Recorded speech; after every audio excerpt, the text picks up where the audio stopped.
बजरंग दल के कारकुनों ने शहर हैदराबाद के एबिट सर्कल पर वैलेंटाइन के पुतले और ग्रीटिंग कार्ड्स को नजरे आतिश किया। इन एहतजाजी कारकुनों और लीडरों ने जय श्री राम के नारे भी लगाए। इस मौके पर मीडिया से बात करते हुए कैलाश सज्जन मीडिया कन्वीनर ने कहा कि मल्टीनेशनल कंपनियां खुद के माशी फायदे के लिए वैलेंटाइन डे की तशहीर कर रही हैं। उस दिन पब्स, रिजॉर्ट्स, पार्क में नौजवान लड़के और लड़कियों को मुख्तलिफ किस्म के ऑफर्स देते हुए उनको राग़िब किया जाता है। इस दौरान उन मकामात पर फहश और मुखरिब अखलाक सरगर्मियों को फरोग दिया जाता है।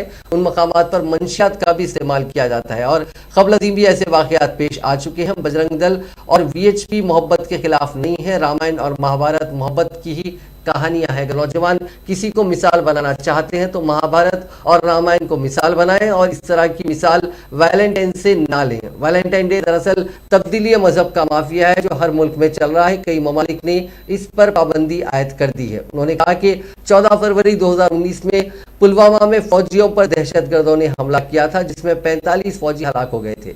वो नौजवानों से अपील करते हैं कि हर साल अमर जवान दिवस मनाएं, ना कि वैलेंटाइन डे।